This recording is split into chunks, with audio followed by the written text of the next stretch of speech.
Bem-vindo ao Vestibular em Cena. Nós estamos chegando à nossa penúltima Constituição nessa playlist sobre a história das Constituições brasileiras. Como vocês sabem, a nossa pretensão é oferecer um panorama mais completo possível para vocês mandarem bem nos vestibulares, fazendo um retrospecto, desde a Constituição de 1824 até a Constituição de 1988, com uma vasta bibliografia que está sempre aqui na descrição do vídeo para vocês. O nosso tema hoje é a Constituição de 1967, também chamada de Constituição do Terror, que foi a espinha dorsal de nossa ditadura civil e militar. Portanto, como sempre, bora pegar papel e caneta para a gente mandar bem nesses vestibulares.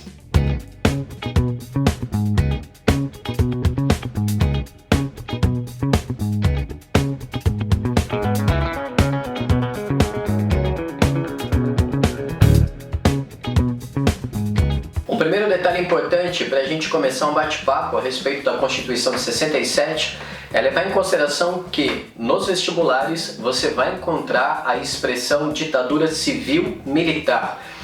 Isso porque hoje em dia a documentação é bastante vasta e sabemos que muitas empresas privadas e instituições públicas colaboraram com a inteligência, a vigilância e também a repressão dos cidadãos durante esse período, esse dia que durou 21 anos, como diz o filme do Tavares. Então, nesse sentido, é importante levar em consideração que existem setores hoje em dia na sociedade brasileira que ainda advogam que o dia 1º de abril foi uma revolução. Por outro lado, nos vestibulares você vai encontrar a expressão golpe civil-militar. Tanto é assim que vimos no último vídeo Carlos Lacerda e também JK, expoentes significativos da nossa Segunda República, apoiaram a chamada Revolução. Erraram, porque apoiaram acreditando existir ainda uma rotatividade, um jogo democrático do qual eles pudessem participar. Assim como instituições e empresas como a Globo, que também apoiou a chamada Revolução e erraram. E 50 anos depois, em 2014, no auge ali da conclusão dos trabalhos da nossa CNV, a nossa Comissão Nacional da Verdade, William Bonner, por exemplo, veio à tona, veio publicamente pedir desculpas em nome da instituição por ter apoiado um golpe militar. O fato é que, eu gostaria de chegar numa documentação aqui, é que no ano de 64 existiam setores da sociedade civil que acreditavam em discursos como esse que eu vou ler para vocês. Mais uma vez eu estou evocando aqui o livro de Jorge Ferreira e Ângela de Castro. O livro se intitula 1964.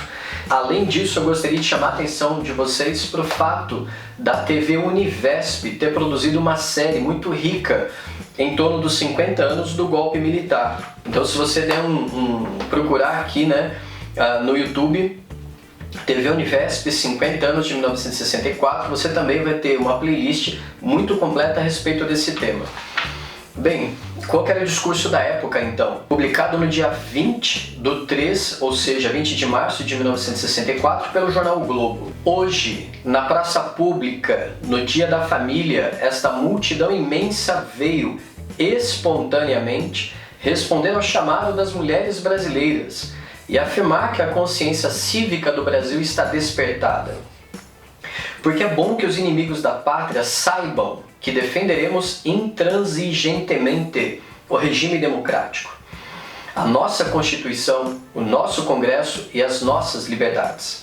É indispensável ainda que saibam que o povo está cansado de mentiras e das promessas de reformas demagógicas.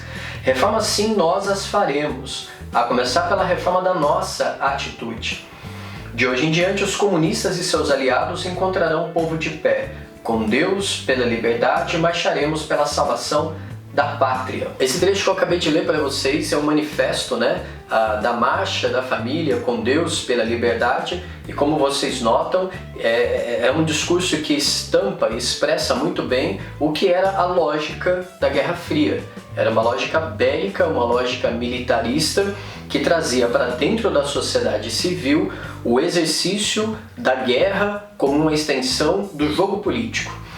O Brasil não foi o único país a viver sob esse signo. Todos os países do Cone Sul, toda a América Latina, estiveram de alguma forma arranjados com essa lógica Entretanto, um ponto fundamental para a gente seguir adiante, o Brasil foi o único país no Cone Sul que conseguiu manter uma rotatividade de poder. O que isso significa? Nós tivemos 5 ditadores: Chile, Argentina, Uruguai, Paraguai, enfim, todos eles tiveram um único ditador.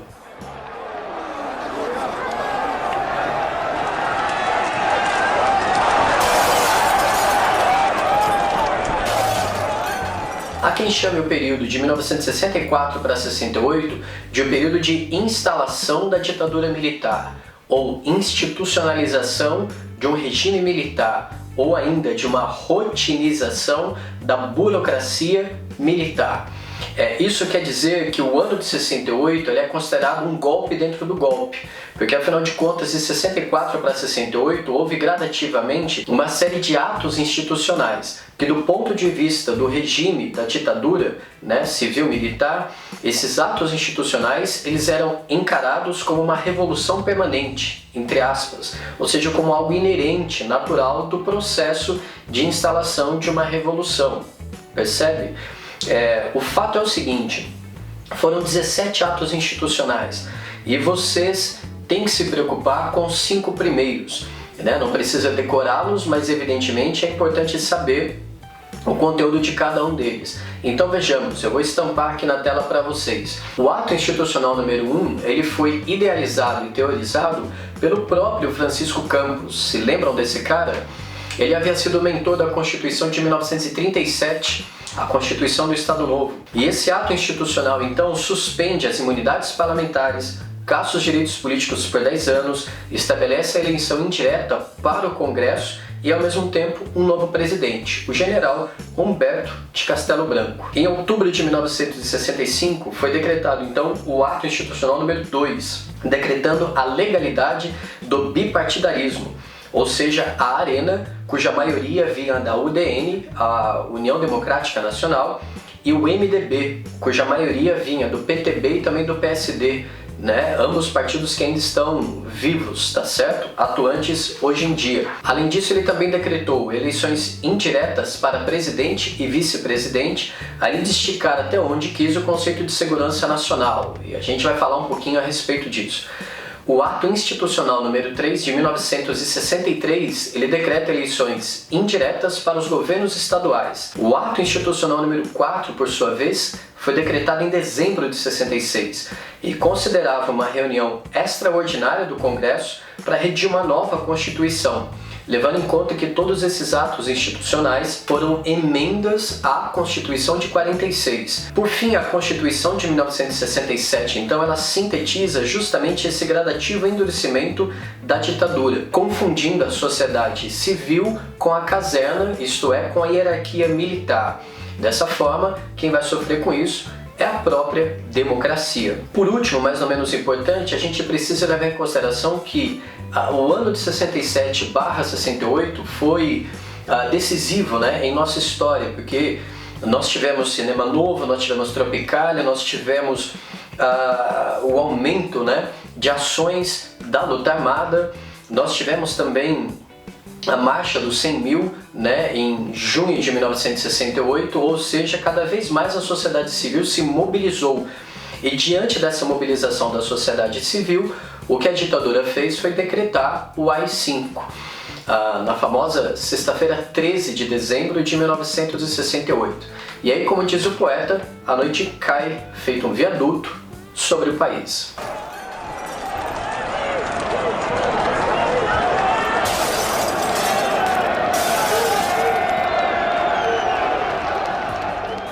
E quem vai nos dar um testemunho a respeito desse ano de 68 é o chamado herói das 3 pátrias, Apolônio de Carvalho, na prova da FUVEST de 2012, que eu gostaria de ler o enunciado para vocês, como de praxe a gente costuma fazer. Diz ele: no início de 69 a situação política se modifica, a repressão endurece e leva à retração do movimento de massas. As primeiras greves de Osasco e Contagem têm seus dirigentes perseguidos e são suspensas. O movimento estudantil reflui. A oposição liberal está amordaçada pela censura à imprensa e pela cassação de mandatos. Dessa forma você nota como um testemunho, um olhar de quem viu, viveu e sentiu a história dá uma outra coloração para os vestibulares. Particularmente a FUVEST e algumas vezes o Enem costuma trazer esses testemunhos ligados à pauta de costumes, questões de gênero, questões que envolvem sexualidade, né, como eu já disse, questões étnicas e, por sua vez, essas questões políticas em torno do imaginário da ditadura militar.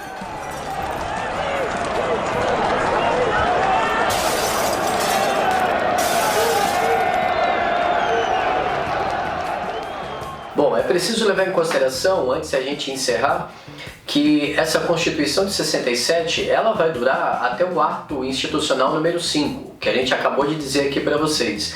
E esse AI-5 ele faz com que o estado de sítio seja a regra, ou seja, a paz é a exceção e a sociedade civil é um cenário de guerra civil também. E diante de uma situação como essa, você teve a suspensão dos direitos políticos, você teve a suspensão do habeas corpus e, particularmente, o decreto de julho de 1969 é delicado, porque ele inclui a pena de morte, aquela que havia sido extinta em 1945, volta à tona.